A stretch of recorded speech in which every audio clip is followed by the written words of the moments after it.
You don't believe I'm up to the task? Emotions cloud judgment, Tula. Hard choices will have to be made. There is one that will give us the greatest chance of success. When have I ever shied away from hard choices?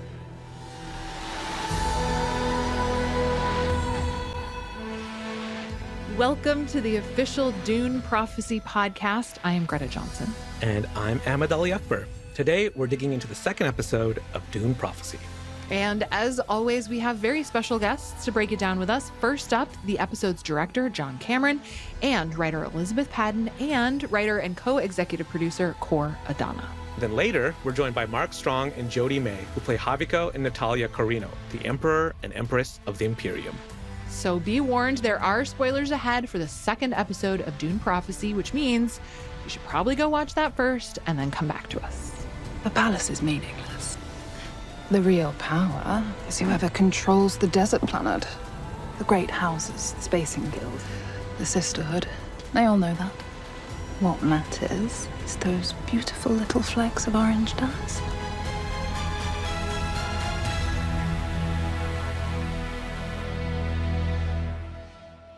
First things first, let's get a quick recap of this second episode, which is titled Two Wolves. Ahmed, you want to start us off? Sure. So, of course, we ended on that cliffhanger. Kasha's mysterious death. The Sisterhood springs into action. Valia leaves for Seleucus Secundus to get to the bottom of things, while Tula stays back to oversee the school. Yes, we learn a lot about Tula in this episode, I think. She decides to recruit Lila, who's one of the young recruits, and also we find out is Raquela's great-great-granddaughter. The idea is that they want to put her into this dangerous process, which is called the Agony, in hopes of reconnecting with Raquela to learn more about Raquela's prophecy. And they do get some information, but not without a price. Lila is stuck in a comatose state.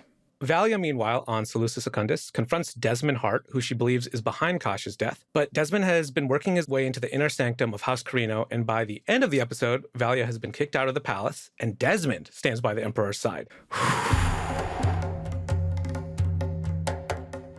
So, Greta, what did you think of the second episode? I love how many different layers of motivations there seem to be for all these different characters. I think there are so many secrets happening. I loved our communing with the ancestors. I just feel like there are so many different moving pieces, and I'm really excited to see where they all go. Yeah, I love what you said about dueling motivations. Yeah. Somehow I picked up something that maybe I never really thought about a lot, which is the shield combat in this show and in the world of Dune is very much a metaphor for politics. You know, they don't say it super explicitly, but in order to pierce the shield, you need to have two different attacks. You see that in the show with a blue and a red.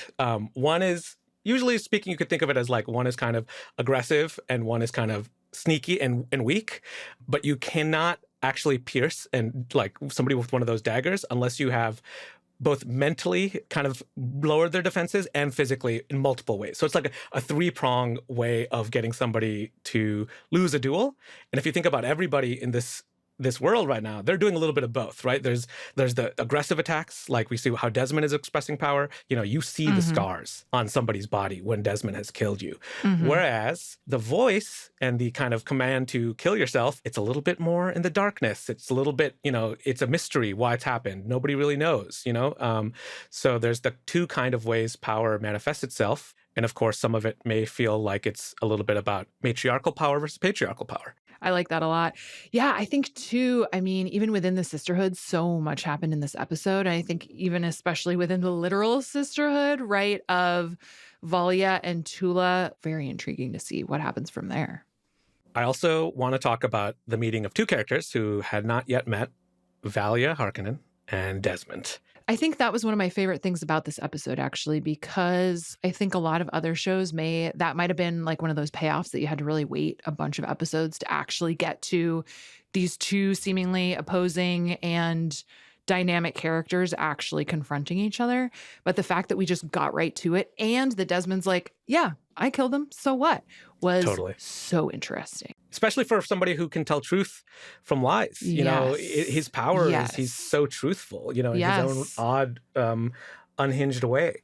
I also wanted to ask you about kind of that last moment when Valya tries to use the voice on him. Do you think he's immune to it, or do you think she just wasn't bringing it? It's a good question, and I don't know. I don't want to say yet. I don't actually read it very much as the battle of the ideas, right? Yes. It's not an easy win for either side. Interesting. Well, obviously there's a lot more to unpack. Should we go beyond the veil? Yes. Today, we get to break down the episode with director John Cameron, writer Elizabeth Padden, and writer and co-executive producer Kor Adana. Let's get into it.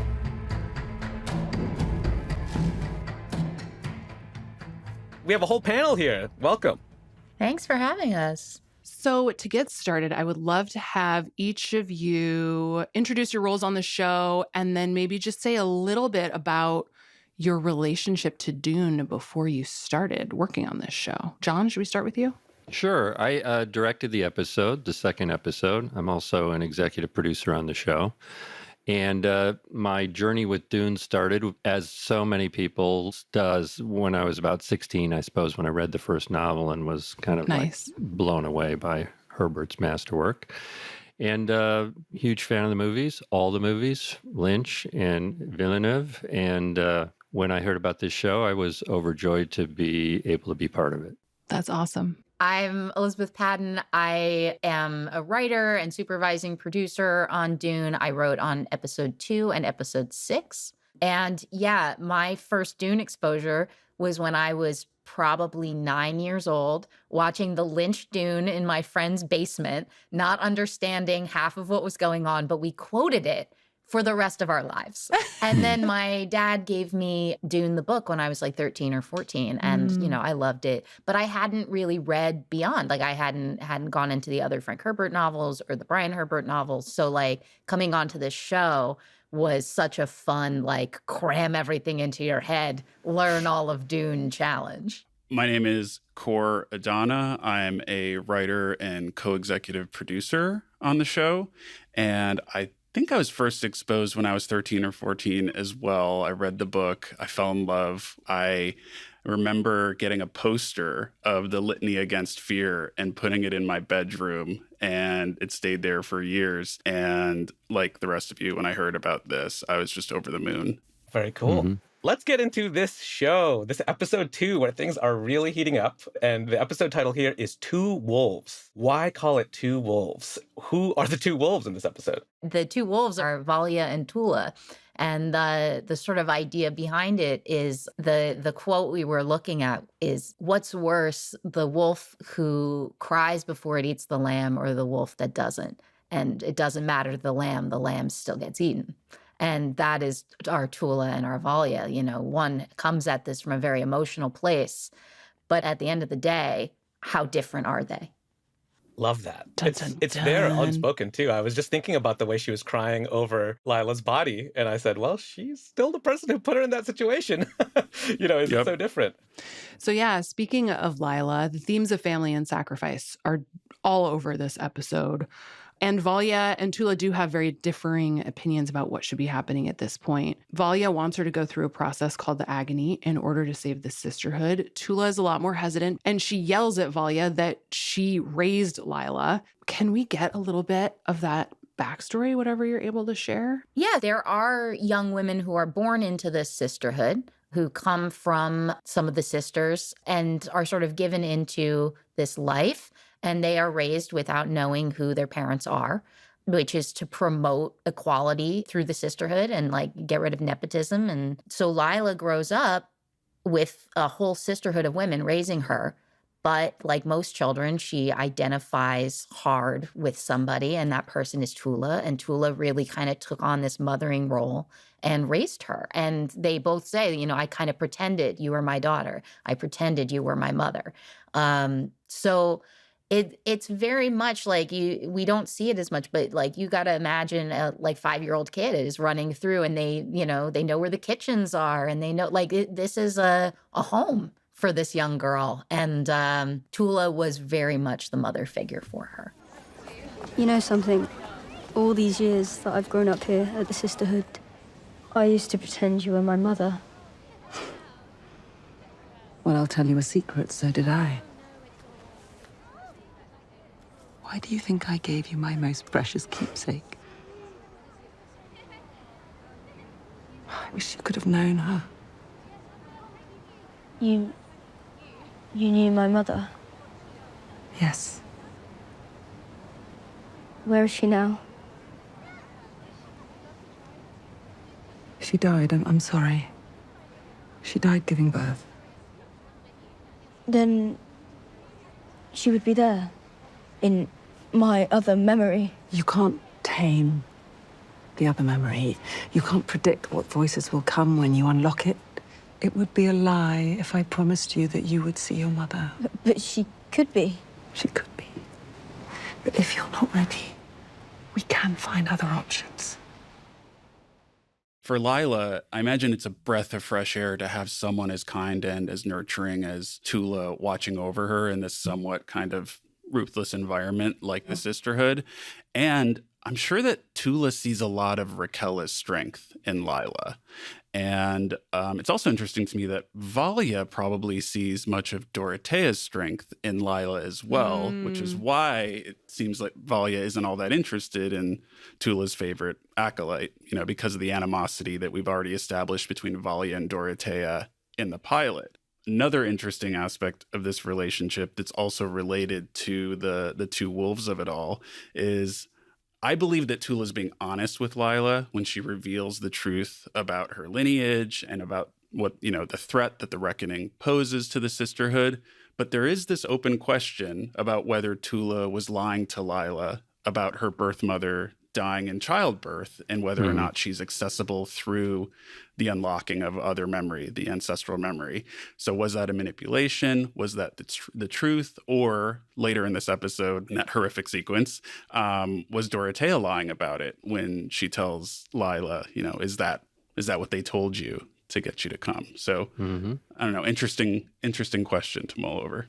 I actually wanted to ask a question, Kor, about that, which is, when I watched it the second time, that scene where Tula talks about Lila's mother dying in childbirth, when you talk in Dune in the books, we have like the description of people going into truth sensing mode. Can she tell whether she's lying or not there? Do they use it on each other? Like, that was one of my questions. Does she know whether that's a lie or not? Or is Tula able to hide her intentions? Like, there's a little bit of, interesting questions about their relationship to each other and how they use truth seeing on each other. It's interesting to me, but my impression is that Lila does not have that skill set yet. She's so young. She's not a truth sayer. She hasn't been trained sufficiently to be able to do that. They are all learning it. So it's a trick. Anytime you tell a lie in the Sisterhood, that is a very tricky proposition because every one of them is being trained to learn the truth. And that means that some of them are the best liars in the universe. So when we look at Tula having that moment with Lila, you can ask yourself, is she telling the truth in a way that is manipulative, or is she telling a lie as the best liar in the world? And Lila, who is learning this, is she trying to divine the truth, or is she hearing what she wants to hear? Because this girl really wants to know her lineage and wants to know her mother. And this is an opportunity being presented to her. So it's every level of it is 4D chess for both of them. I think it's completely telling that Lila does not in any way meet her birth mother in the Agony, for me at least. For sure. She meets her great-grandmother and her grandmother, but not her mother. Yeah. The idea of members of the Sisterhood being able to lie is something that really struck me in this episode too, because you see it with Valia also, right? It's like, oh yeah, no, if these are like the arbiters of truth, then of course the potential for corruption there is pretty huge and really interesting.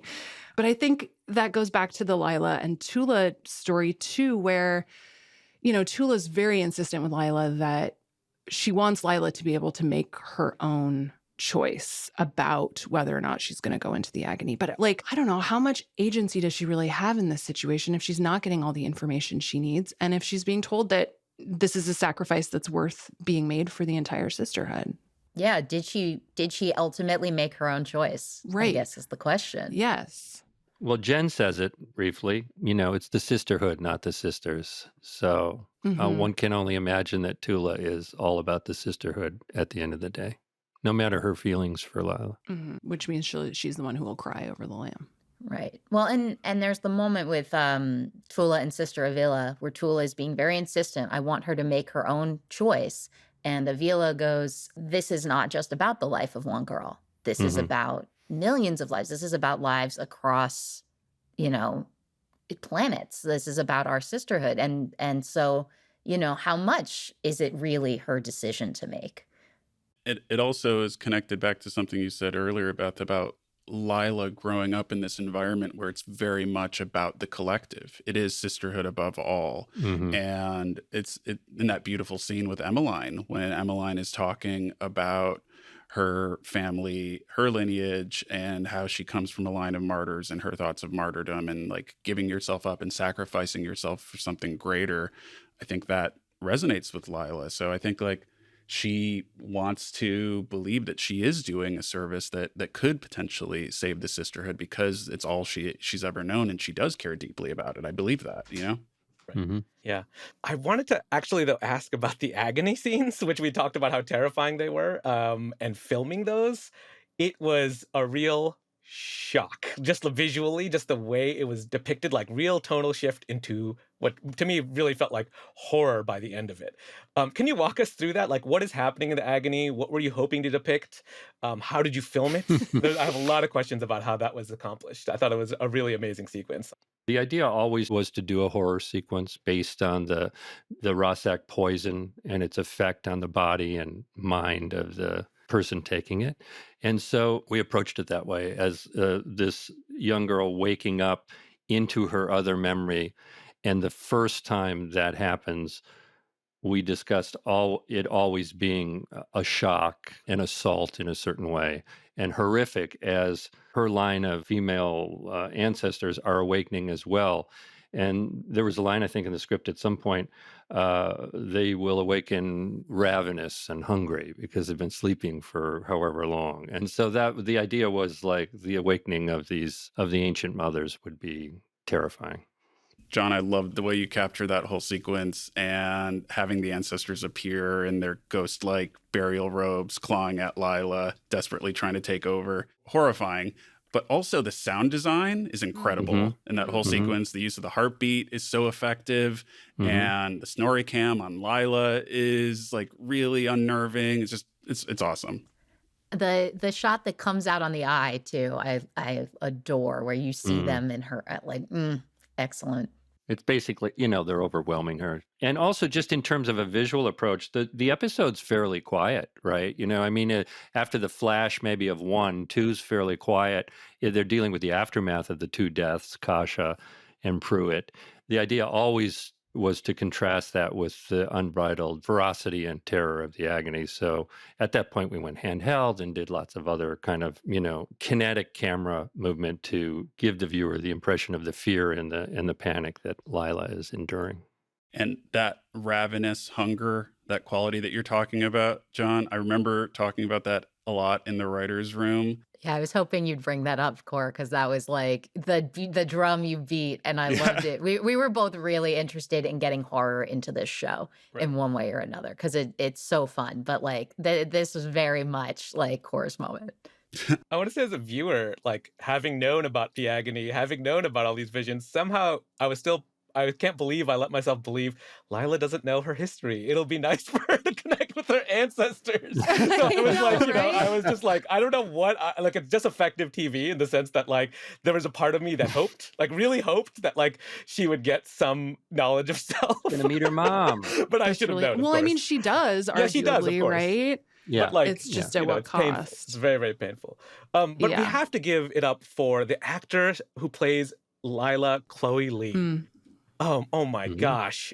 She's incredible. Incredible the way so she good. pivoted in those scenes when she's being kind of channeled by her, Dorothea. Talk about, bringing her into that mental space, because it was really, she turns on a dime there. She was 17 when we shot, and she's a pure natural. So, the directing side of it was easy in a certain way because she's just an open instrument. So we would have a brief conversation and boom, there it would be. So she's just an amazing actor, and she understood the character so well on kind of a cellular level that it was just fun to work with her. She's really great.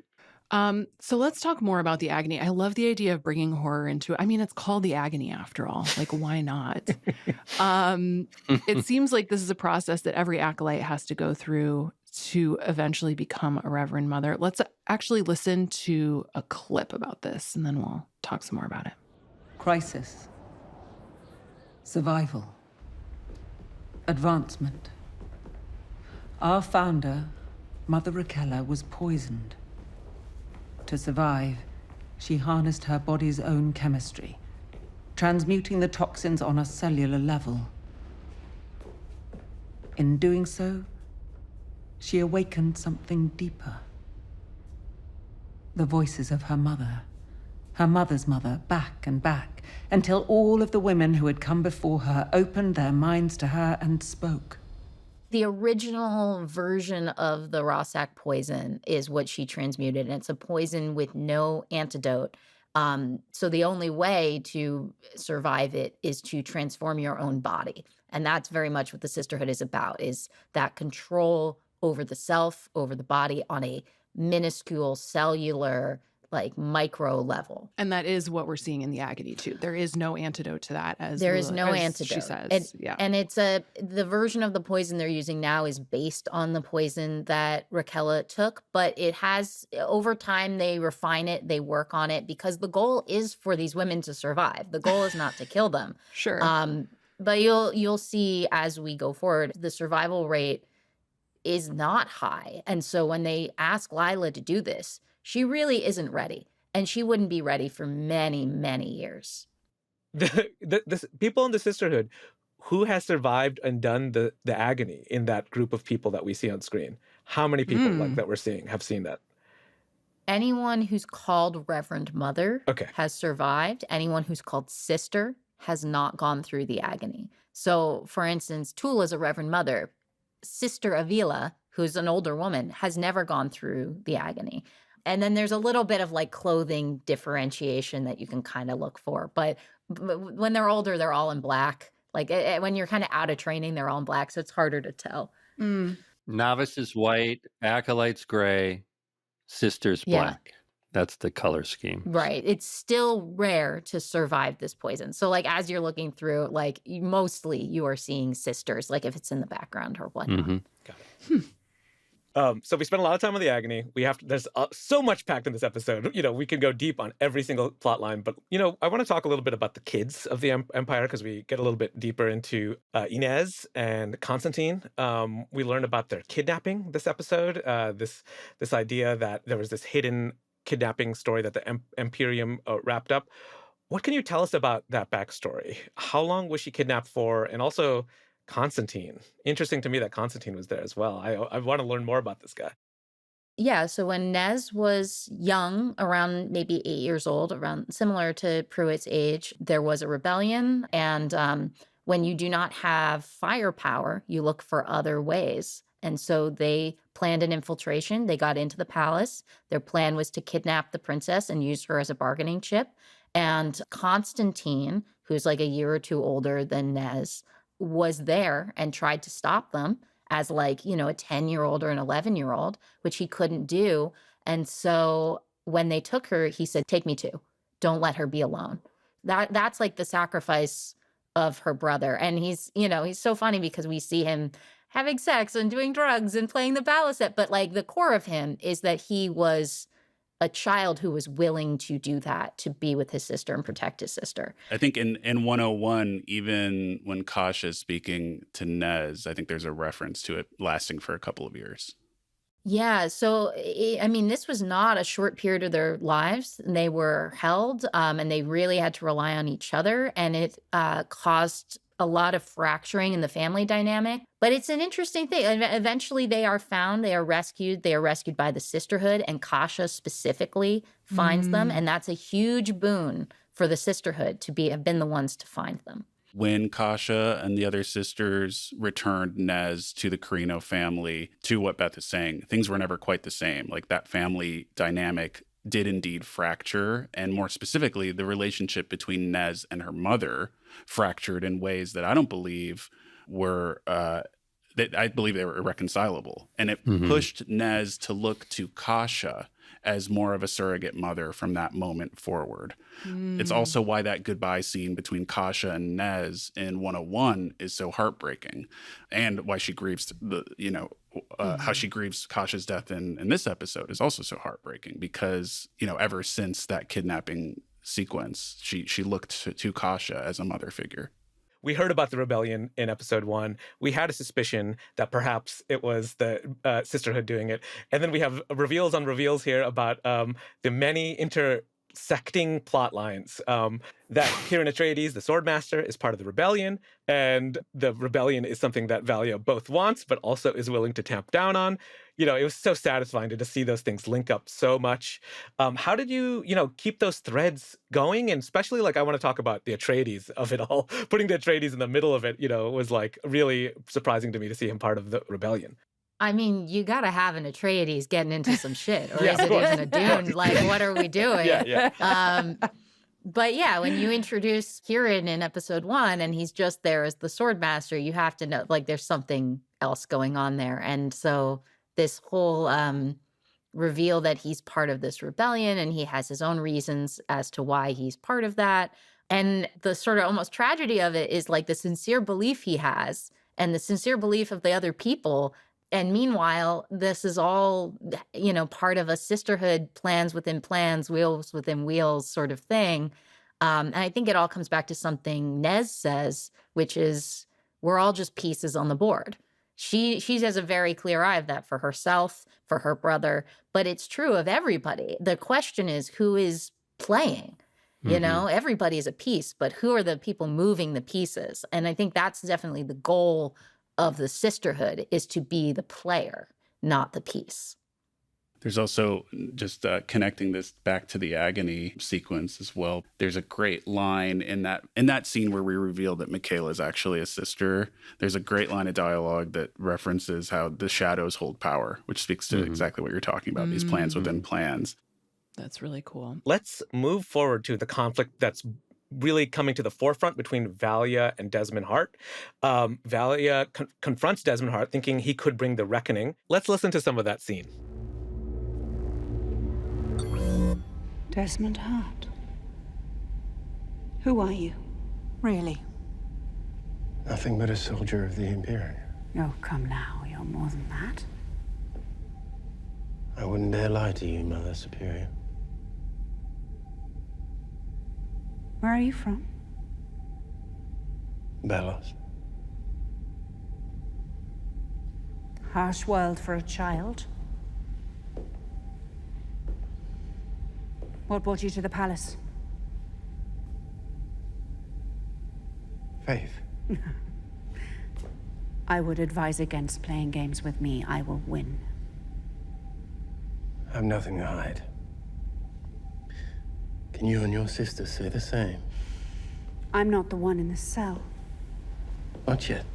I love that confrontation so much because he's such a counterpoint to her, and it's difficult to understand how to parse their conversation. How much do Valia's abilities to read truth work when she's confronting someone like Desmond, who seems to be telling the truth, or at least believes that they're telling the truth? I mean, that's the question, right? If you believe that it's true, can someone else tell if you're lying? I think that is Desmond to his core. Every word he says is the truth as he believes it. So if the Sisterhood's power is to detect lies, what power do they have over him? She says it in the scene. He's speaking truth as he sees it. So she's not sure if what he believes is true either. The truth saying can only go so far, as you say. It's so satisfying to see a character like Valia, who's so powerful, and to see her kind of be bested in this way. Not only is Desmond telling the truth, but he has this mystique, he has charisma, and he has this philosophy that has already won over Natalya and is about to win over Javicco in this moment. And then at the end of that scene, the Emperor's decision kind of defangs Valia even more. And it causes her to resort to this other contingency plan in an attempt to kind of, regain influence and control over the emperor. And that's, going to Michaela and trying to get the names of the rebels that she can turn in. And when that doesn't work, when she comes face to face with Desmond at the end of the episode, she desperately resorts to another great power that's always worked for her, which is the voice. And it's just interesting that like everything she's trying isn't working. So she doubles down and she resorts to a more desperate attempt. And this man, Desmond, who seems to be gifted with this great power from, Shai Hulud, this man who can burn his enemies from the inside out, is also, not only is he telling the truth and besting her at every step in this episode, but at the end, he's able to actually resist Valya's use of the voice as well, which is another fascinating and devastating blow to Valya.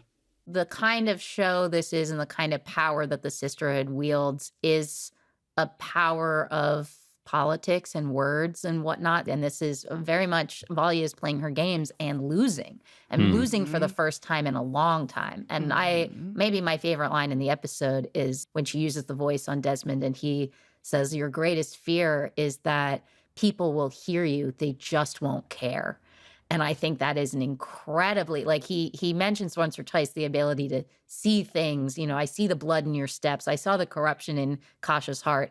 I think he sees right into her heart with that line. Yeah.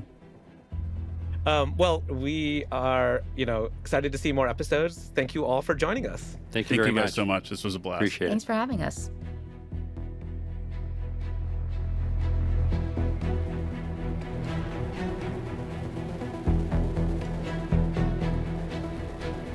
We are so happy to welcome the Emperor and Empress of the Imperium to the podcast, Mark Strong, Jodhi May. Thank you both so much for being here. Thank you. Very Pleasure. lovely to be here. So we would love to start by hearing what your own experience is with the Dune universe more broadly.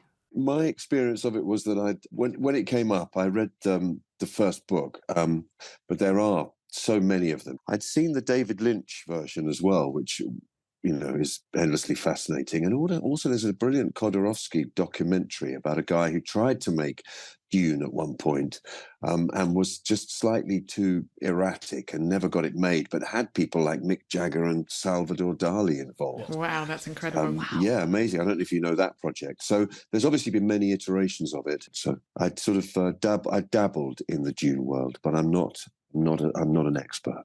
Well, Mark sounds like he's done much more comprehensive research before we filmed than I had. I had seen the David Lynch film at what was probably a completely inappropriately young age, and I'm sure without my mother's knowledge. But I just remember being completely blown away by it. It was sort of like a steampunk surrealist Dali dream. And I loved that it was David Lynch because I thought he had this real sense of the kind of dark dream world of Dune. And I just remember being completely stunned, well, first of all, by Sting's costume, which I wanted, age 9.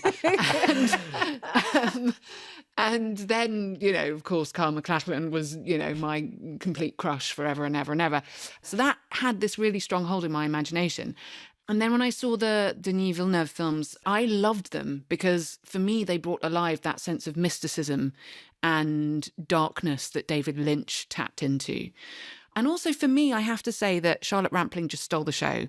The box of pain, that scene in the Denis Villeneuve films, my God, it's just incredible. It's extraordinary how much she does with so little. And it's a masterclass in acting because she does nothing.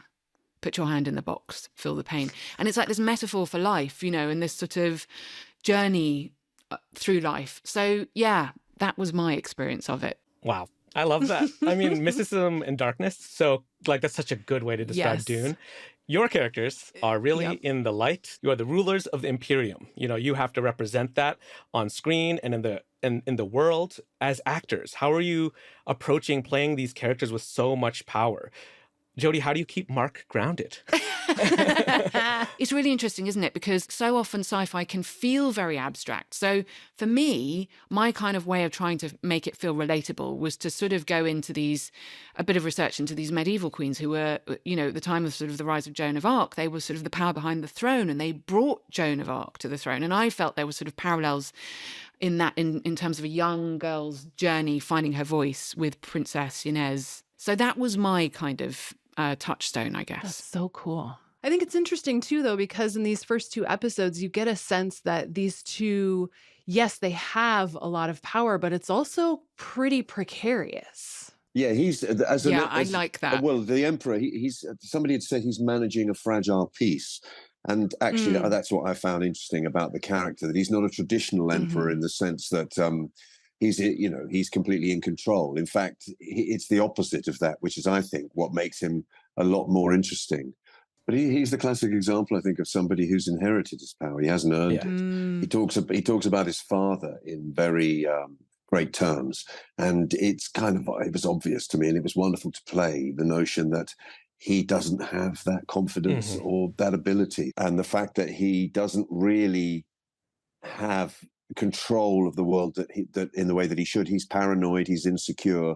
And the relationship that he and the Empress have is starts to get fleshed out beautifully in 2, where you realize there's more going on than you think.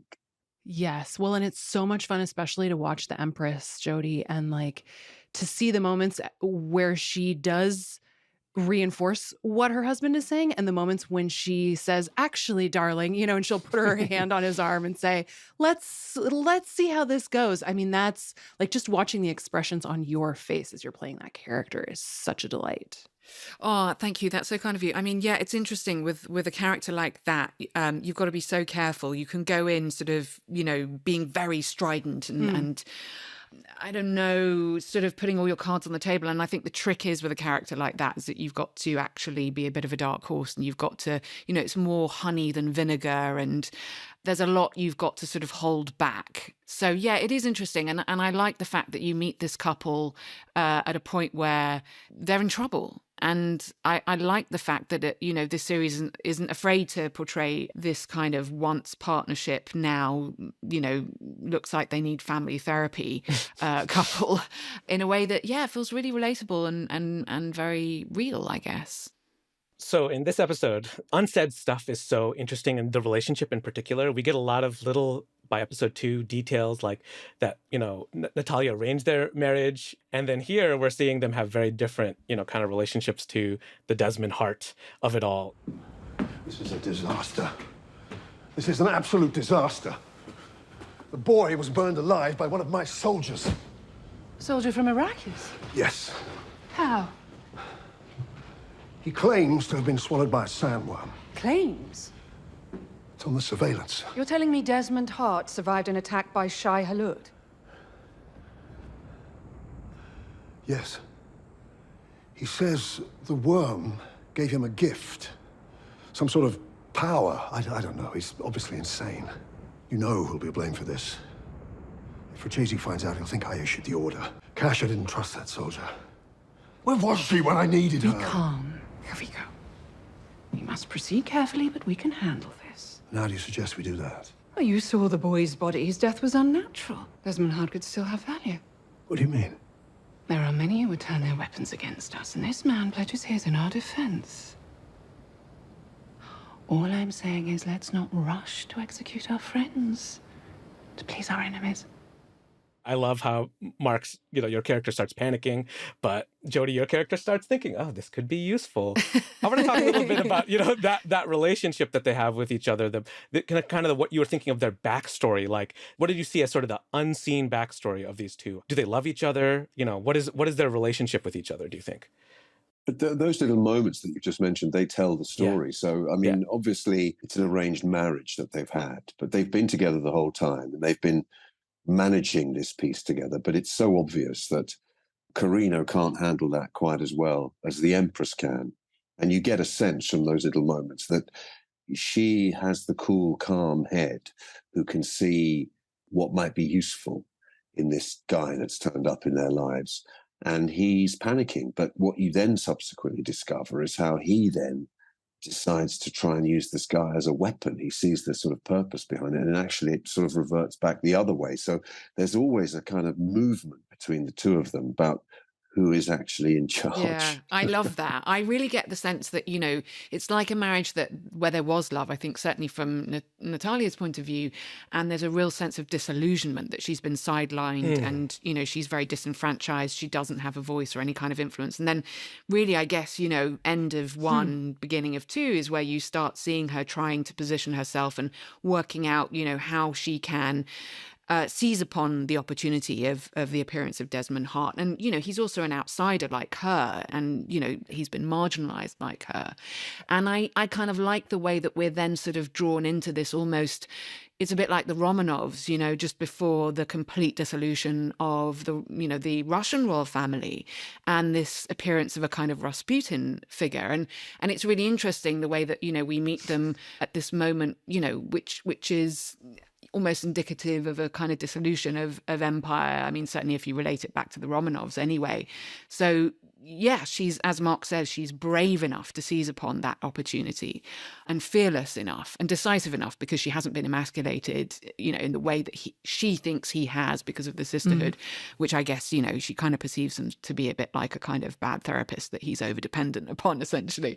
It's a bit like, okay, darling, come back into the marriage now. You don't need to be, with that. You've heard enough. You've heard enough, There's that fabulous line. It's a brilliant euphemism that he uses when the Mother Superior turns up, and he says of the Empress, "My wife has always been a champion of debate." Yes. Which I think is hilarious. Yes. Because I think there's a lot of meat underneath there. That's a good one. It's really dripping with irony. They've had a lot of discussions.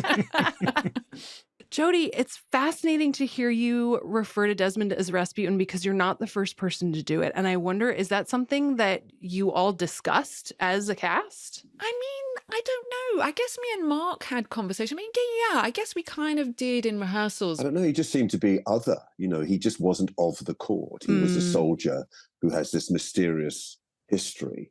And of course, there's a wonderful sequence where the Emperor spends some time seeing what actually happened to him, how he was, eaten by the worm or destroyed by the worm. And yet here he is alive.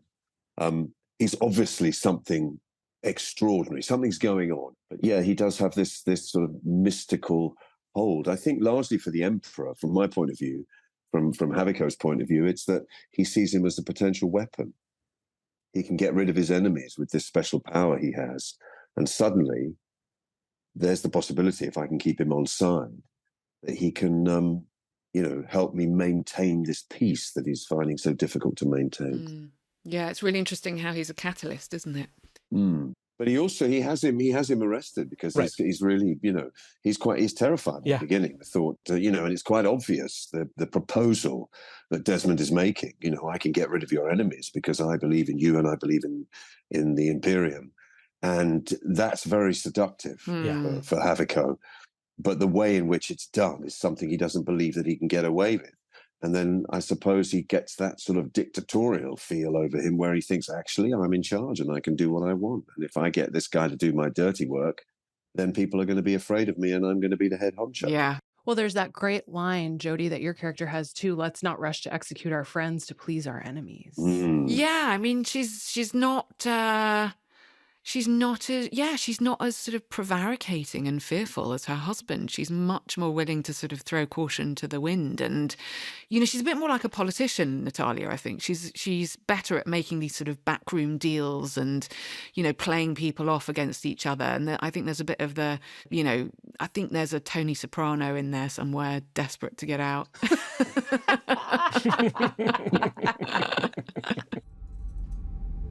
Are you a prophet, Desmond Hart? Not long ago, I would have laughed at that. I believed in nothing. And now? I don't know. There are things that I can do. Beautiful. Terrible things. I think if you were given a gift, you should use it, lest it be taken away. Duke Rachesi is reclaiming his fleet and has threatened to seize Arrakis. Why not just deliver you to him and solve all our problems? I am still a soldier. I am at your mercy and your command. Why not let me show you how I would humble those who try to take from you? Or sway you with corrupt counsel? I think also it's interesting to figure out, is Desmond a friend solely because he killed the kid? Or, like, yes, he could be a weapon with which you can align, but how risky is that too? Like, the definition of friend and enemy within the context of these first two episodes, I think, is also really interesting. Yeah, I like that moral ambiguity. I just like the fact that we never really know where we are with these people. And I suppose what Natalya is sort of drawn to in Desmond is that there is this kind of mysticism, again, that they both identify with. They're not of this kind of super scientific order that the Sisterhood conform to. They're much more in the territory of things that are unexplained and that are instinctive and intuitive. And it could absolutely go either way. I don't know. I think she's just quite intrigued by him as well. You also get the feeling that nobody else in their world has that power. It is quite different. Mm-hmm. Yeah, again, mysticism, Shai Hulud, it's all that stuff, isn't it? It's kind of... And then that starts the question for her, sort of, are you a prophet, which is so interesting. Right. Of course, a lot of Dune is about this question of prophecy and, where powers are coming from. It adds some intrigue, I think, into Desmond. Like, what is it that, like, piques her ears up there when she hears about the sandworm attack? Well, I think it's because she's from that world of religion, if you like. Her world would have been one that's much more grounded in religion and tradition and, possibly a kind of, tribal world, maybe. So, I think that's where she kind of thinks, oh, okay, yes, we both believe in this thing, So for her, that's she's on stable ground there, I think. She's onto something anyway, and there's a promise of something. I think that's why she takes a gamble and a risk. So yeah, at this point in the season, these 2 episodes in, do you think it's a good idea for them to side with Desmond over the Sisterhood? Like, there are definitely benefits and risks to that. What do you think, Jodhi? I just think, Natalya thinks there's no other choice. I mean, she's she's in this situation where she can, for a start, she's seeing her daughter being engaged to a 9-year-old boy, which is absolutely horrific. So, I really think that for Natalya, she's prepared to take any steps to make sure that her daughter doesn't end up in the same emasculated position as her husband. And I think it's needs must. I don't think there's any other option for her. That makes sense. I think thinking of these characters as like humans also, and how that scale that we talked about at the beginning, like, I am really curious about this question of, can the emperor feel bad about the death of one child? Like, how does he actually feel about the death of one child? Like, do you think he feels bad about the way the child was killed? I think he does. He does say to him, I didn't ask you to kill that boy. And I suppose the interesting thing for the audience is to decide, is he ashamed of that because of the trouble that he thinks he might get in, when it gets out? Or is it that he actually cares about the fact that this guy has ended this young man's life? Both things are going on, to be honest. And I think slowly he begins to get seduced by the fact that, that kind of power, as appalling and as destructive and as terrifying as it is, if you can harness it, then it gives you control. And he's seduced by that. So I think he's more interested in that than he is actually the fact that Desmond's been burning these guys up. Yeah, it's so interesting, isn't it? Because it really goes back to that sort of Frank Herbert sort of obsession with power and how corrupting it is. And I think you really see that play out, through Javicco's kind of, transformation of character, I think, in that particular moment. I have a feeling many things are going to change over the course of the next several episodes with both of your characters. That's for sure. Yeah. I can't wait. Well, thank you both for coming on and chatting with us. This was such a pleasure. Pleasure. Thank you. Oh, thanks. That's all for this week. We'll be back next Sunday night with more special guests to break down the 3rd episode of Dune Prophecy, which you can stream exclusively on Max. Be sure to subscribe to the podcast so you don't miss an episode. And if you like what you are hearing, don't forget to leave a rating and review on your podcast player of choice, and find us on the Dune Prophecy social media handles. The official Dune Prophecy podcast is produced by HBO in collaboration with Pineapple Street Studios. I'm Ahmed Akbar. And I'm Greta Johnsen. Our executive producers for Pineapple Street are Gabrielle Lewis, Jayann Barry, and Barry Finkel. Our lead engineer for the show is Hannes Brown. Pineapple's head of sound and engineering is Raj Makhija. Pineapple's senior audio engineers are Marina Pais and Pedro Alvira. This episode is mixed by Hannes Brown. This episode was edited by Darby Maloney, and our producers are Ben Goldberg and Melissa Akiko-Slaughter. Special thanks to Becky Rowe, Allison Cohen, and Aaron Kelly from the Max podcast team. Thanks for listening. See you next week. We are all just pieces on the board to be played in the pursuit of power. Spice.